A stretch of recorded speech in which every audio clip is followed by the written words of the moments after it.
صل على سيدنا ومولانا محمد.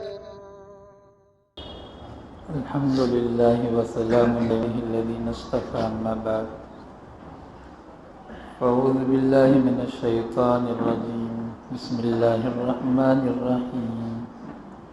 يسألونك عن الشهر الحرام قتال فيه قل قتال فيه كبير وصد عن سبيل الله وكفر به والمسجد الحرام وإخراج أهله منه أكبر عند الله والفتنة أكبر من القتل فلا يزالون يقتلونكم حتى يردوكم عن دينكم إن استطاعوا ومن يرتد منكم عن دينه فيمت وهو كافر فأولئك حبطت أعمالهم في الدنيا والآخرة وأولئك أصحاب النار هم فيها خالدون. محترم بزرگوں، عزیز دوستوں اور بھائی، اللہ تبارک و تعالی ابھی جو آیت شریفہ پڑھی گئی اس سے اوپر کی آیت میں یہ بتایا کہ تم پر جہاد فرض کر دیا گیا ہے. جہاد کسے بولتے ہیں؟ پہلے جہاد کا معنی خوب ذہن میں بٹھائیں، بار بار دہراتا ہوں، اس لیے کہ جب تک یہ باتیں نہیں پائی جائیں گی وہ جہاد نہیں کہلائے گا. اللہ کی زمین پر اللہ کا کلمہ بلند کرنے کے لیے، اللہ کو راضی کرنے کی غرض سے جو محنت کریں گے وہ جہاد ہے. جہاد نماز، روزہ، زکوٰۃ، حج سے بھی بڑا عمل، اونچا عمل، یعنی ایمان کے بعد سب سے بڑا اور اونچا عمل جہاد ہے. لیکن آج دنیا میں جہاں بھی جہاد کے نام سے جو ہو رہا ہے وہ غلط ہے، اسے جہاد نہیں بولتے. جہاد کے لیے بہت ساری شرطیں ہیں. اگر موقع ہوا، یاد رہا تو انشاءاللہ اگلے اتوار میں اس کی تفصیل میں تو اب مجھے جانا نہیں ہے، صرف اتنا سمجھنا ہے کہ اللہ تعالیٰ نے جہاد فرض کیا. سال کے 12 مہینے میں سے 4 مہینے کو اللہ تعالیٰ نے لڑائی بھڑائی کے لیے حرام کر دیا. محترم مہینہ بنا کب سے؟ جب سے دنیا قائم ہے. آدم علیہ السلام جس دن زمین پر اترے ہیں اسی دن سے لے کر تک قیامت کی صبح تک 4 مہینے ایسے ہیں جس میں آدمی لڑائی بھڑائی کرنا بہت بڑا گناہ ہے. ویسے بھی بڑا گناہ ہے، اس مہینے میں ڈبل ہو جائے جرم. قرآن میں پارے 10 میں جو آیت نازل ہوئی ہے اس کے 80 دن کے بعد اللہ کے رسول صلی اللہ تعالیٰ علیہ وسلم اللہ تعالیٰ کو پیارے ہو گئے. یعنی رحمت دو عالم صلی اللہ تعالیٰ علیہ وسلم کی رحلت سے، انتقال سے ٹھیک 80 دن پہلے ایک آیت نازل ہوئی. ان عدۃ الشہور عند اللہ 12 شہرا فی کتاب اللہ یوم خلق السماوات والارض منها 4 حرم. اللہ تبارک و تعالیٰ کے نزدیک پہلے دن سے 4 پورے 12 مہینے ہیں. 12 مہینے سے مراد چاند کے جو مہینے ہیں وہ مراد ہے، انگریزی نہیں. اور ان مہینوں کے نام وہی ہیں آدم علیہ السلام کے زمانے سے جو آج ہمارے سامنے ہیں. اب جیسے ہم لوگوں نے اس مہینے کا نام بدل دیا، یہ ہم نے بدلا ہے، گناہ ہے. 11ویں کا مہینہ اسے ہم بولتے ہیں ربیع الثانی کا مہینہ ہے. اس مہینے کو ربیع الثانی ہی بولنا ہے، اسے 11ویں کا مہینہ بولنا بھی گناہ ہے. کیوں؟ یہ آدم علیہ السلام کے زمانے سے اس مہینے کا نام ربیع الثانی ہی ہے. اور اس سے پہلے جو گزرا وہ ربیع الاول، اس سے پہلے صفر، اس سے پہلے محرم، اس سے پہلے ذوالحجہ، اس سے پہلے ذوالقعدہ، اس سے پہلے شوال، اس سے پہلے رمضان. یہی ترتیب ہے. 4 مہینے کو اللہ نے حرام بنا دیا. نمبر 1 ذوالقعدہ، ذوالحجہ، محرم اور رجب دیر میں، بیچ میں. یہ 3 مہینہ مسلسل ہیں اور چوتھا مہینہ رجب کا مہینہ ہے. کیا ہوا؟ مسلمان سفر میں جا رہے تھے صحابہ، کفار کی ایک جماعت ادھر سے کہیں آ رہی تھی، کسی بات میں دونوں میں بات بڑھ گئی، لڑائی ہوئی، اس میں سے ایک کافر مارا گیا۔ وہ رجب کی 1 تاریخ تھی، لیکن صحابہ یہ سمجھے یہ 30 جمادی الثانی ہے، لیکن رجب کا 1 ہونا صحابہ کو نہیں معلوم، لڑائی ہو گئی۔ اب اس کے بعد معلوم ہوا بھئی وہ رجب کا چاند نظر آ چکا ہے، رجب کی پہلی تاریخ۔ تو حضرت نبی علیہ السلام کے پاس ایک روایت کے اعتبار سے مشرکین ہی پہنچ کر کہا آپ یہ بتائیے آپ کی شریعت میں جو 4 مہینے محترم ہیں وہ باقی ہیں یا ختم ہو گئے؟ اگر باقی ہیں تو تمہارے صحابہ یعنی تمہارے اوپر ایمان لانے والے تمہارے جو ساتھی ہیں وہ لڑے کیوں اور اس میں سے ایک کافر مارا گیا؟ یسألونک عن الشہر الحرام قتال فیہ، اے نبی آپ سے یہ لوگ آ کر پوچھتے ہیں محترم مہینے سے متعلق جس میں لڑنا حرام ہے۔ اب جواب آیت کو نازل کر دیا اللہ نے، اب ان کے جواب میں بولو کیا؟ ان 4 مہینوں میں آج بھی اور آج کے بعد قیامت تک بھی لڑنا حرام ہے۔ قل قتال فیہ کبیر، کہو ان 4 مہینوں میں لڑنا مارنا مرنا بہت بڑا گناہ ہے۔ اب بھی وہی حکم ہے، حکم بدلا، لیکن سب سے پہلے صحابہ کو یہ نہیں معلوم یہ رجب کا مہینہ، اور دوسری بات یہ ہے کہ لڑائی شروع کیا ہے کافروں نے، مسلمانوں نے۔ جتنی لڑائیاں ہوئی، لڑائی بولتا ہوں اور حقیقت مجھے بولنا چاہیے جہاد، رحمت دو عالم صلی اللہ تعالیٰ علیہ وسلم کی حیات میں جو جہاد ہوئے ہیں کل 50 پر 3 ہوئے ہیں، اس میں سے 28 غزوات ہیں، بقیہ کو غزوہ نہیں بولتے ہیں، سرایا بولتے ہیں، سریہ۔ فرق کیا؟ غزوہ اس جہاد کو بولتے ہیں جس میں رسول اللہ صلی اللہ تعالیٰ علیہ وسلم بنفس نفیس شریک ہوں۔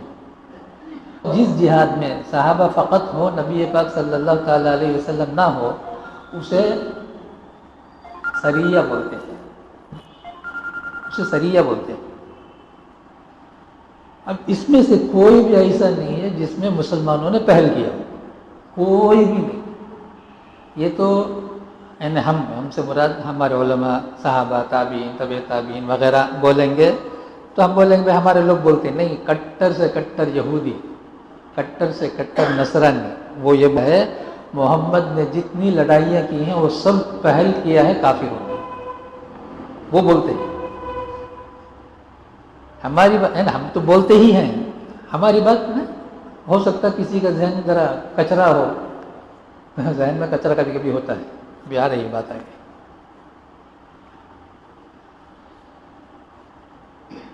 تو لڑائی جو بھی ہوئی ہے ان کے طرف سے پہلو ہوئی ہے، یہ بھی ان کے طرف سے پہلو ہے۔ اب بھی ہم لوگ جاتے ہیں تو کیا ہوتا ہے، ہمارے ہاں تو اللہ فضل و کرم سے ایک حد تک ماحول اچھا ہے، ہمارے سے مراد جنوبی ہندوستان، آندھرا، تمل ناڈو، کرناٹک، کیرل، یہ 4 کو چھوڑ کر تمہیں اوپر چلے جائیں گے، خام مخام مسلمانوں کی سڑک، خصوصاً اکیلا دیکھ جائے تب تو حد ہو گئی۔ کبھی کبھی لڑائی بڑھ جاتی ہے، مار پیٹ بھی شروع کرتے ہیں، جان سے بھی مار دیتے ہوا ہے، ہم لوگ سب جانتے ہیں، کون نیا ہے اس مسئلے کو۔ تو ان لوگوں کو ہضم ہی نہیں ہوتا ہے، جیسے مسلمان کو دیکھتے ہیں ان لوگوں دیوانہ پن سوار ہو جاتا ہے، دیوانہ پن سوار ہو جاتا ہے۔ تو اللہ تعالیٰ فرماتے ہیں ان کو تو سنا دو، لیکن پہل تم لوگوں نے کیا، اب گناہ مسلمانوں کا نہیں، اور آج بھی حکم یہی ہے، اگر کوئی دوسرا مار رہا ہے تو ہم کو خاموش مار کھانا نہیں، جواب دینا ہے اسے۔ آیت میں ہے وَصَدٌّ عَن سَبِيلِ اللَّهِ، 4 جو محترم مہینے ہیں اس میں مارنا قتال کرنا یقیناً گناہ کبیرہ ہے، کوئی شبہ نہیں ہے، لیکن اللہ کے بندوں کو اللہ کے حکم سے روکنا، دین سے روکنا، شریعت سے روکنا، جو تم لوگ کر رہے ہو، وَكُفْرٌ بِهِ، اور اسے جھٹلاتے ہو، اللہ کے دین کو جو جھٹلاتے ہو، وَالْمَسْجِدِ الْحَرَامِ، اور مسجد حرام کی بے حرمتی کرتے ہو، وَإِخْرَاجُ أَهْلِهِ، اور مکے والوں کو مکے سے نکالنا، 4 چیزیں بیان کرتے ہیں۔ پہلا، جو اللہ کے دین سے اللہ کے بندوں کو روکتا ہے، اور جو اللہ کے دین کا انکار کرتا ہے، اور جو مسجد حرام کا انکار کرتا ہے، بے حرمتی کرتا ہے، اور مکے والوں کو مکے سے نکالتا ہے، یہ اکبر، اس سے بھی بڑا جرم ہے۔ یعنی 4 محترم مہینے میں لڑائی ہو گئی، لڑائی کا ہو جانا یقیناً گناہ ہے، لیکن یہ گناہ سے بھی بڑھ کر گناہ یہ 4 ہے، اکبر، اسے کہا اس میں اکبر کا۔ والفتنۃ اکبر من القتل، اور فتنہ لڑائی سے بھی بہت بڑا گناہ ہے۔ اردو کا فتنہ نہیں، جہاں بھی قرآن میں فتنہ ہے، حدیث میں فتنہ کا لفظ ہے، اردو میں ہم لوگ جو بولتے ہیں انہیں بڑا فتنہ بھی ہونا، بولتے نہیں، وہ فتنہ نہیں ہے۔ فتنہ کسے بولتے ہیں؟ اللہ کے بندے کو اللہ کے دین سے روکنا، یہ فتنہ ہے، چاہے وہ مسلمان بھی کرتا ہو۔ مثال کے طور پر ایک آدمی سنت کے مطابق نکاح کرنا چاہتا ہے، اسے روکتا ہے کوئی، تو یہ فتنہ ہے۔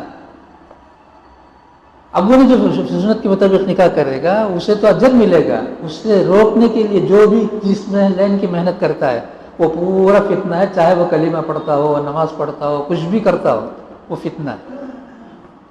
دین پر عمل کرنے والے کو دین سے روکنے کا نام فتنہ، یاد رکھو یہ بات، ہمیشہ رکھو۔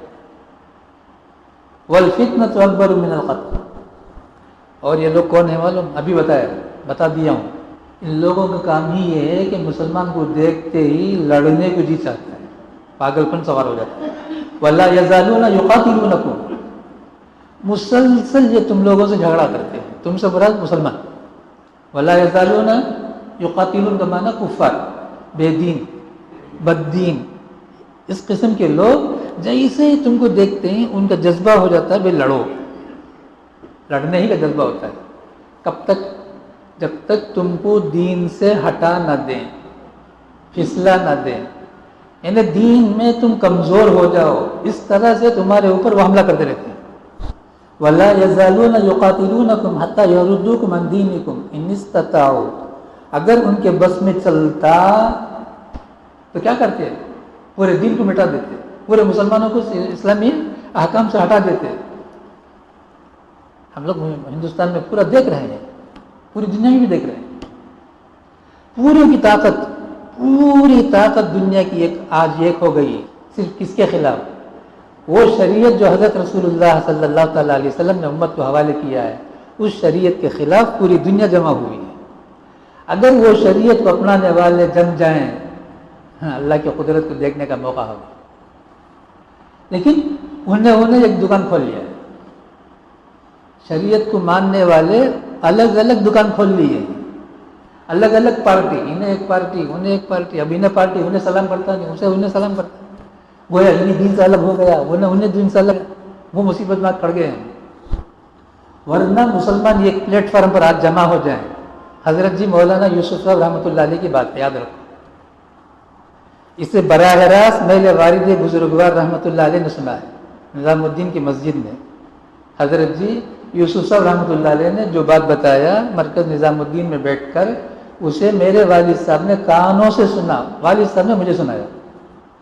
کیا؟ اگر آج مسلمان اللہ کے احکام کے پابند ہو جائیں گے، 20 گھنٹے میں پوری دنیا مسلمانوں کی، 24 گھنٹے میں، لیکن آج کیا ہے؟ 10 آدمی مل کر رہتے ہیں، اس میں سے ایک آدمی یہ 9 آدمی کے خلاف ایک رائے بولتا ہے، اب 9 میں سے 7 ایک طرف ہو جاتے ہیں، انہیں الگ ہو کو انہیں ایک پارٹی بنا دیں، اب اس کی ایک پارٹی نہیں چلتی، اس کے خلاف چلتی ہے۔ کون؟ جیسے بھی وہ جو حضرت نبی پاک صلی اللہ تعالی علیہ وسلم کا کلمہ پڑھے اور ان کی لائی ہوئی شریعت کو مان کر آپ کو مسلمان بولتے ہیں، اور دیندار بھی بولتے ہیں، دیندار نہیں بلکہ دین کا ٹھیکیدار بولتے ہیں، ہمیں ڈیلر، دین کے ڈیلر، ہمیں سننے کی نہیں کہ سننے کی، میں بولتا ہوں، جو ایک پارٹی نیا بنا لیتا ہے انہیں بولتا ہے دین کے ڈیلر، ڈیلر کا معلوم نہیں، چیز وہاں سے ملیں گی، دوسری جگہ سے ملیں گی، اب دین ملنا ہو تو ان سے ملنا، دوسری جگہ سے ملیں گی نہیں، وہ آنے واسطہ قرآن اور حدیث کو اللہ نازل کر کے پورے انسانوں کے لیے عام کیا ہے، ایسا عام کیا ہے کہ ہر ایک سمجھ سکتا ہے۔ اب یہ جو دشمنی کر رہے ہیں جان بوجھ کر دشمنی کرتے ہیں، جانتے ہیں یہ دین حق ہے. کٹر سے کٹر دشمن اسلام کو کھڑا کر کے پوچھو، دیکھ تو جس چیز سے ڈرتا ہے اس سے ڈر کر یہ بتا اسلام حق ہے یا تو جس پر ہے وہ حق ہے. وہ کہے گا حق ہے. اس لیے کہ ابو جہل نے کہا ہے. ابو جہل سے بڑھ کر امت محمدیہ کا بڑا دشمن کوئی بھی نہیں. پوری امت محمدیہ کا دشمن ابو جہل سے بڑھ کر کوئی نہیں ہے. ایک مرتبہ جا رہا ہے گھوڑے پر، ایک باندی جا رہی مکے کی طرف، جیسے ہم لوگ ٹو ویلر میں جاتے ہیں، ہمارا جان پہچان ہو تو بولے بیٹھو ہم کو چھوڑ دیں گے تم جہاں جاتے ہو. تو اس نے کہا، ابو جہل نے اس باندی سے کہا بیٹھ جاؤ چھوڑ دیں گے مکہ. اب ہم ٹو ویلر میں جاتے ہوئے کسی کو بولے، وہ بیٹھ گیا، لے جا کے چھوڑ دیتی ہے. انہیں بولتا میری ایک بات مان ہے تو میں بیٹھوں گا. کیا بولیں گے ہم اسے؟ مستی کی جا کے جان دے چھوڑا لیں گے دے گا تو تیری بات میں ماننا سا. دیکھو ابو جہل کتنا کٹر دشمن، فرعون سے بدتر. یاد رکھو ابو جہل فرعون سے بدتر. لیکن اس کے پاس ایک چیز آپ لوگوں کو سمجھانا چاہتا ہوں. اس باندی نے کہا میرے ایک سوال کا جواب دو گے تو میں بیٹھوں گی. اب ابو جہل کو غصہ آنا چاہیے کہ نہیں آیا؟ اتنے کو سردار ہے، ایک نمبر کا کٹر دشمن اسلام ہے. غصہ نہیں آیا اس نے پوچھا کیا پتا محمد جو بول رہے ہیں وہ سچ بول رہے ہیں یا جھوٹ بول؟ اللہ کی قسم کھا کے بول. بتوں کی قسم نہیں کہا، اللہ کی قسم. تو ابو جہل نے کہا بات کتنی کڑوی، لیکن اس نے کہا کیوں؟ بول دیا بیٹھ. اب اس نے شرط لگا دیا. تو اب عرب میں یہ چیز تھی، مکے میں یہ چیز موجود تھی، حقیر نہیں سمجھتا تھا وہ، ورنہ باندی جانور سے بدتر عرب میں. اس نے کہا اللہ کی قسم محمد جو بولتے ہیں وہ حق بولتے ہیں. اس کا جواب ہے. اب وہ بولتی ہے تو کیوں نہیں؟ اب اس کا بھی جواب دیتا ہے میرے اور محمد کے خاندان کی پرانی دشمنی چل رہی ہے، اگر میں مان لیا تو وہ ہمارے آبا و اجداد کی جو جھگڑا ہے اسے وہ ختم ہو جائے گا. گویا میں ہمارے باپ داداؤں کے ناک کاٹ دوں گا، اس لیے میں نہیں مانتا. صاف صاف بولتا ہے، بات پکی بولتا. ٹائم پاس کے قصہ سے مجھے آج تک نہیں بولنے کا. یاد رکھو ایک بات. تو اللہ تعالیٰ فرماتے ہیں وَلَا يَزَالُونَ يُقَاتِلُونَكُمْ حَتَّى يَرُدُّوكُمْ عَنْ دِينِكُمْ إِنِ اسْتَطَاعُوا. معلوم نہیں حضرت سمیہ رضی اللہ تعالیٰ عنہ کا قصہ. سب سے پہلے اسلام میں جو شہید ہوئے ہیں وہ حضرت سمیہ، عورت، 50 سال سے زائد کی عمر ہے، بعضوں نے 55 کہا ہے. ابو جہل کہتے ہیں بچہ ہے، بندھی ہوئی ہیں حضرت سمیہ. 55 سال یا 50 سال تو بڑھیا ہیں، ہو سکتا طاقتور ہوں. کیا پوچھ رہا ہے معلوم؟ برچہ ہاتھ میں رکھا ہے. برچہ بولتے ہیں دونوں طرف نوک ہوتا ہے، تیز دھار ہوتی ہے. رکھ کر پوچھ رہا ہے دیکھ اگر تو اس مصیبت سے بچنا چاہے تو یہ بول کہ تیری جگہ میں ہم محمد کو رکھیں تو اسے راضی ہے. اتنا خالی زبان سے بول، کرنے کی تو کسی بھی ہمت نہیں. سمیہ نے کیا کہا؟ 1000 جان قربان جائے، ریت کے برابر ہمیں جان مل جائے تو پورا کا پورا جان قربان. صرف اس ایک جواب پر جو حضرت سمیہ نے فرمایا ارے پاگل، تو یہ بول رہا ہے کہ میری جگہ محمد کو میرے سامنے پیر میں کانٹا بھی چبھے تو یہ مجھے دیکھنے کے لیے برداشت نہیں ہے. مار دیا بچہ، شہید ہو گیا. دیکھا انہیں وہ تو یہ صرف اتنا چاہتے ہیں. دشمن صرف مسلمانوں کو اسلام کی سطح سے ہٹانا چاہتے ہیں، شریعت سے ہٹانا چاہتے ہیں، یہودی کلچر میں لانا چاہتے ہیں، نصرانی کلچر میں لانا چاہتے ہیں، ہندو کلچر میں لانا چاہتے ہیں. اسی کا نام ہے سول کوڈ. بے یکساں کوڈ چلے گا پورا. انشاءاللہ نہیں ہوگا قیامت تک ہندوستان میں. وَمَن يَرْتَدِدْ مِنْكُمْ. اچھا یہاں ایک بات، قیامت تک ہر مسلمان کے دل میں جہاد فرض ہو جائے تو اس میں شریک ہوں گا کا جذبہ ہونا چاہیے.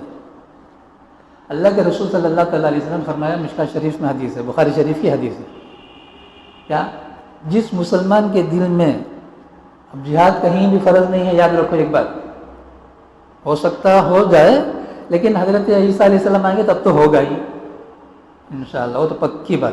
اس وقت تو جہاد ہونے والی ہے. اس کے بیچ میں بھی اگر ہو جائے ہو سکتا ہے، لیکن اب نہیں ہے. اب تک جو بھی ہے کہیں بھی وہ سب جہاد نہیں ہے، وہ سب نفسانیت ہے. خیر، اللہ کے رسول نے فرمایا اگر کسی مسلمان کے دل میں جہاد میں شرکت کا جذبہ نہ ہو وہ نفاق کی حالت میں مرے گا. اللہ ہماری حفاظت کرے. اسی کو اللہ تعالیٰ فرماتا ہے یعنی گویا جہاد کے لیے آمادہ نہ ہونا اپنے آپ کو منافق بنانا ہے. دونوں ایک ہے، بات میری نہیں، پیارے رسول کی. وَمَن يَرْتَدِدْ مِنْكُمْ، اب وہ لوگ کیا چاہتے ہیں؟ دین سے پھیرنا چاہتے ہیں. دین سے پھرنے کا نام بھی کیا ہے؟ مرتد ہونا ہے، منافق ہونا ہے.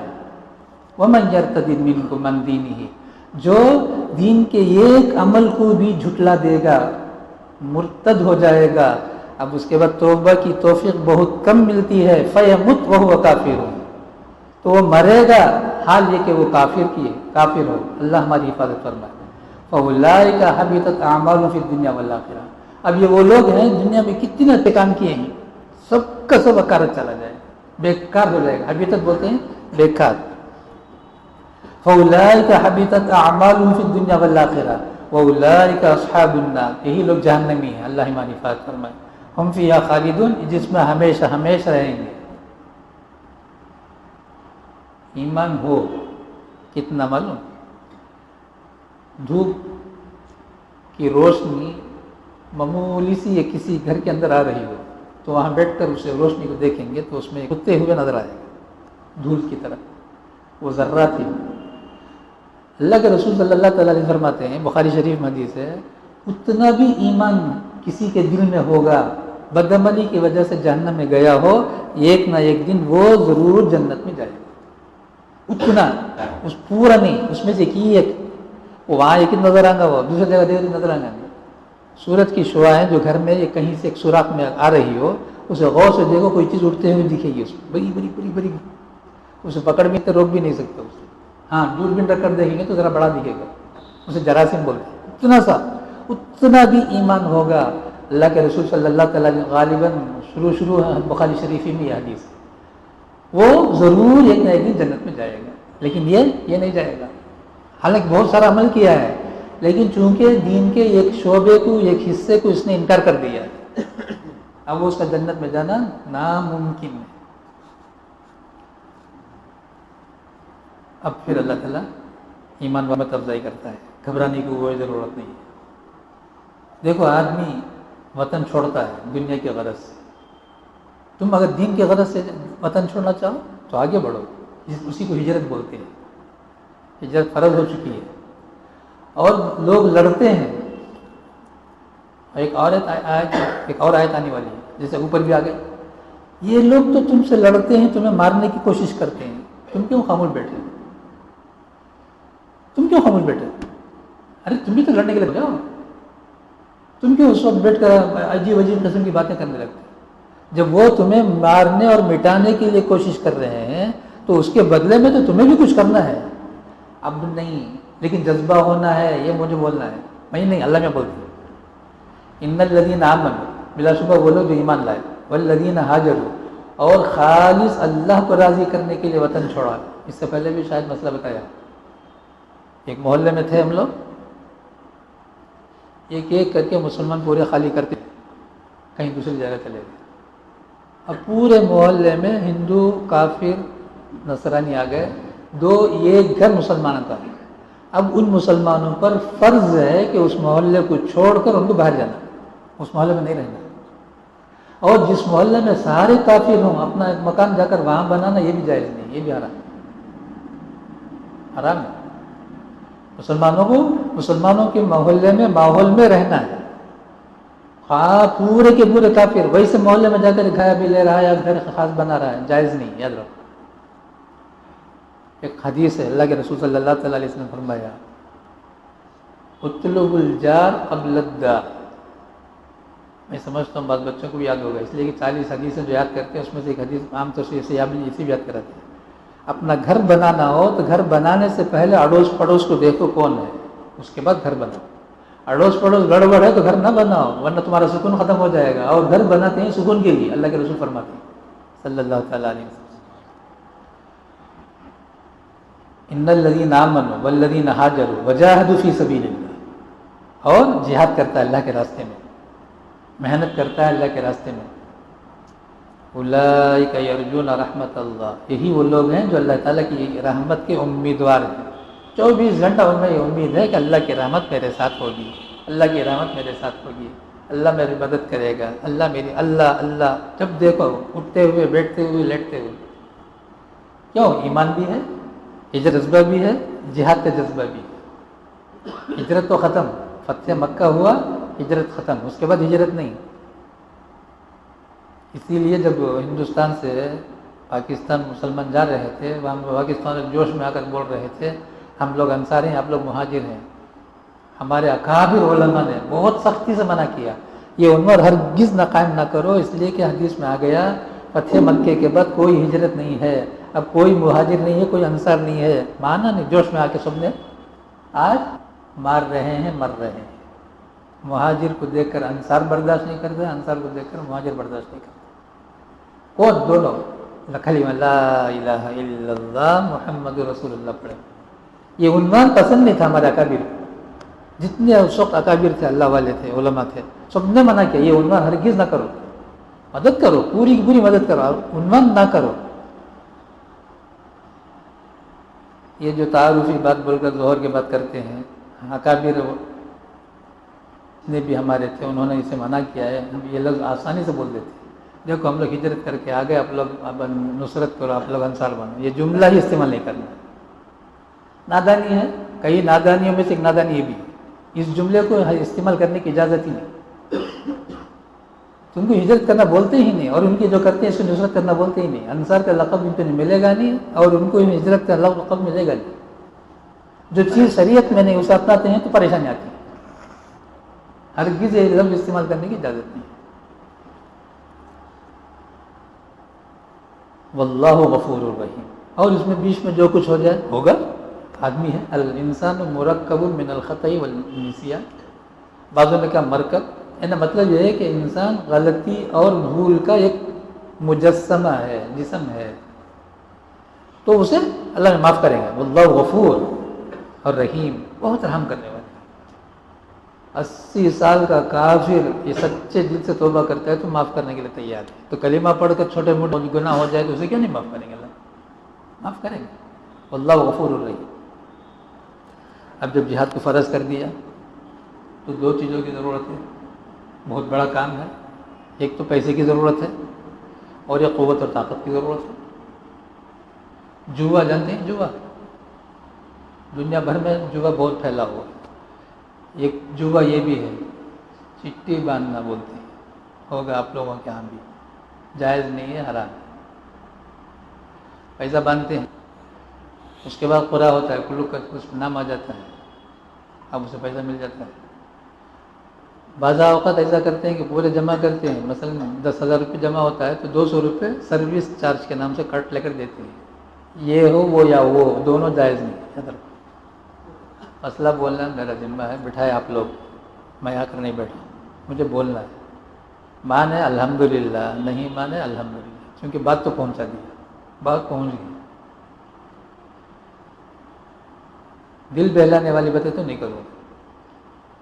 بات کہاں؟ اچھا پیسے کی ضرورت تھی تو جوا پیسہ حاصل کرنے کے لیے بہترین صورت ہے. کروڑ پتی روڈ پتی ہو جاتا ہے جوا میں، اور روڈ پتی کروڑ پتی ہو جاتا ہے. اب اس کے بعد میدان میں جائیں گے تو طاقت کی بھی ضرورت ہے. تو لوگ بولتے ہیں شراب میں طاقت ہے، وہ زمانے سے چلا آ رہا ہے. تھوڑی دیر کے لیے آدمی کو ہو سکتا طاقت آ جائے، سب دونوں چیزیں سامنے آ گئی. یسألونک عن الخمر والمیسر، اے نبی آپ سے یہ لوگ پوچھتے ہیں جوا کے بارے میں اور شراب کے بارے میں، آپ بتائیے اسے کیا حکم ہے. اب جہاد بھی فرض ہے، جہاد کے لیے دونوں، جہاد فرض اپنی جگہ باقی ہے، مال کی ضرورت اپنی جگہ باقی ہے، طاقت کی ضرورت اپنی جگہ باقی ہے. تمہارا ذہن جو کام کر رہا ہے جوا کے ذریعے سے مال مل جائے گا یا شراب کے ذریعے سے قوت آ جائے گی، یہ بالکل غلط ہے. یہ بالکل غلط ہے. جوا سے آدمی کم ہو جائے گا اور شراب سے آدمی پوری طاقت کھو بیٹھے گا، دماغ سب سے پہلے کھوئے گا. قل فیہما اسم کبیر، اے نبی جواب میں بول دینا اس میں بہت بڑا گناہ ہے. جوا میں بھی بڑا گناہ ہے اور شراب میں بھی بہت بڑا گناہ ہے. نفع ہو سکتا کچھ نظر آتا ہو، ومنافع للناس، کچھ نفع ہو سکتا ہے تمہیں سمجھ میں آتا ہو، یہ لوگوں کے سمجھ میں کی آنے کی بات ہے۔ باقی حقیقت وہ ہے جو خالق کائنات بول رہے ہیں، عالم الغیب والشہادہ۔ وَإِثْمُهُمَا أَكْبَرُ مِن نَّفْعِهِمَا، اور ان دونوں کا گناہ، جوا اور شراب کا جو گناہ ہے، اس سے جو نفع تمہیں سمجھ میں آ رہا ہے اس سے بھی کئی گنا بڑا۔ وَإِثْمُهُمَا أَكْبَرُ مِن نَّفْعِهِمَا۔ اوپر ایک سوال تھا بھائی کہاں کہاں خرچ کرنا ہے، اب یہاں سوال پھر آ گیا، ابھی کیا خرچ کرنا ہے، کیوں مال کی ضرورت ہے۔ وَيَسْأَلُونَكَ مَاذَا يُنْفِقُونَ، اے نبی آپ سے یہ لوگ پوچھتے ہیں کتنا خرچ کریں، وہاں کیا کہاں خرچ کریں کا جواب آ گیا، والدین کو دیں، مسکین کو دیں، غریب کو دیں، مسافر کو دیں۔ اب یہاں کتنا زکوٰۃ کا بیان نہیں ہے، یہ زکوٰۃ تو متعین ہے 40 میں 2.5%، جب 2.5% دینے تیار نہیں ہوا تو آج 15%، 18%، 23%، 40% کے نام سے چل رہا ہے۔ اگر زکوٰۃ دے دیے ہوتے برابر یہ مصیبت نہ آتی۔ خیر کیا کریں، آخری درجے کا جو ہے وہ بھی 3% ہے، وہ بھی اس سے کم تو ہے ہی نہیں، اب 3% زکوٰۃ سے بڑھ کر، زکوٰۃ تو 2.5% ہے۔ تو اللہ تعالیٰ نے فرمایا دیکھ تمہارے ساری ضرورتیں، تمہارے بیوی بچوں کے، تمہارے رشتہ داروں کے ساری ضرورتیں سال بھر میں کتنے ہیں سوچو، اب تمہارے پاس کتنا ہے دیکھو، یہ پوری ضرورتوں کو رکھنے کے بعد اس میں جو زائد ہے وہ تم دو، دینے کے بعد تمہیں پریشانی نہ آنے۔ قُلِ الْعَفْوَ، اے نبی جواب میں بولو تمہاری ساری ضرورتیں، جو ضرورت بول کر تمہارے ذہن میں آئے پوری ضرورت کے لیے اٹھا کر رکھ لو، ایک یا اتنا، اب اس میں سے دے کر پریشان ہونے کی ضرورت نہیں ہے۔ جواب آ گیا۔ تبوک میں یاد ہے نبی علیہ السلام نے پوچھا عمر فاروق سے رضی اللہ تعالیٰ عنہ، گھر والوں کے لیے کیا چھوڑا؟ جی یا رسول اللہ پورا اٹھایا، آدھا رکھ دیا بیوی بچوں کے لیے اور آدھا اٹھا کے آیا۔ خوش ہو گئے دل میں، حضرت عمر خوش ہو گئے دل میں، کیا سمجھے آج ابو بکر کا مقابلہ میرے سے، میں یہ آج فرسٹ ہوں، اب تک تو مجھے موقع نہیں ملا ہے، آج تو میں فرسٹ ہوں۔ وہ کچھ ابھی تم نے گھر والوں کے لیے کیا چھوڑا؟ کیا بھی نہیں چھوڑا، سب لا کے رکھ دیا۔ ہاں حضرت عمر کہنا میرے سے کبھی نہیں ہو سکتا ہے، ابو بکر سے آگے جاؤ، انہوں نے کہا پورا رکھ دیا۔ اب ایک صاحب آ کر بول رہے ہیں کہ میں اتنا دیتا ہوں، نہ اتنا نہیں، جاؤ اپنے گھر والوں کے لیے اتنا دو، واپس بھیج رہے ہیں، یا نہیں بولا، حالانکہ فرماتے ہیں کہ کچھ بھی نہیں گھر میں سے پورا لا کر رکھ دیا، یا نہیں بول رہے ہیں کیوں معلوم ہے یہ کون ہے؟ کیا کہا؟ میں نے جتنے میرے ساتھی ہیں حتیٰ کہ خدیجۃ الکبریٰ رضی اللہ تعالیٰ عنہ جو 1 نمبر کے کروڑ پتی تھے، پورا کا پورا لٹایا نبی علیہ السلام پر، فرمایا جتنوں کا احسان میرے اوپر ہے سب کا احسان میں نے چکا دیا سوائے ابو بکر کے، اس کا بدلہ اللہ قیامت میں دے گی،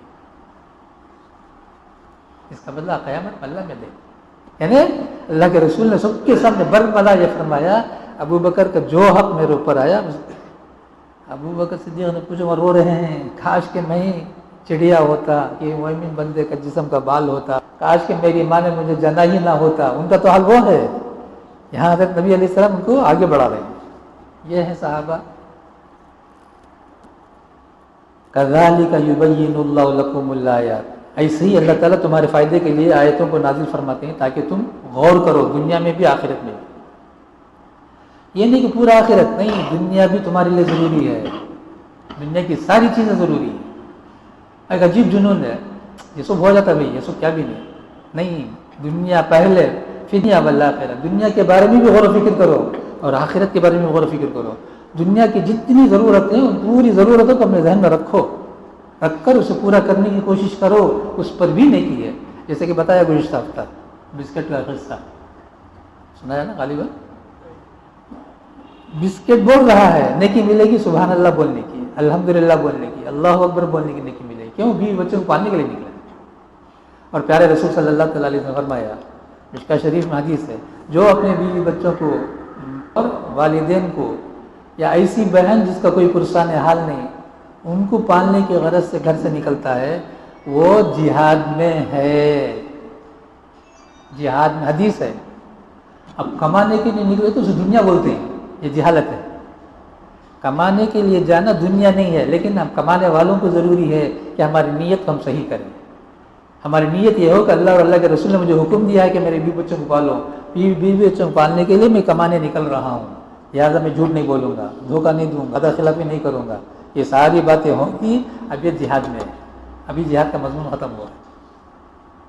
دعا فرما اللہ تبارک و تعالی ہم سب کو اللہ اور اللہ کے رسول صلی اللہ تعالیٰ علیہ وسلم کی بتائی ہوئی بتاؤ پر دل و جان سے عمل کرنے کی توفیق عطا فرمائے. الحمدللہ رب العالمین. اللہم صلی علی سیدنا و شفیعنا و نبینا و مولانا محمد و بارک وسلم. اللہم ارنا الحق حقا وارزقنا اتباعه وارنا الباطل باطلا وارزقنا اجتنابه. صلی اللہ تعالی علی خیر خلقہ محمد وآلہ واصحابہ اجمعین برحمتک یا ارحم الراحمین والحمد للہ رب العالمین.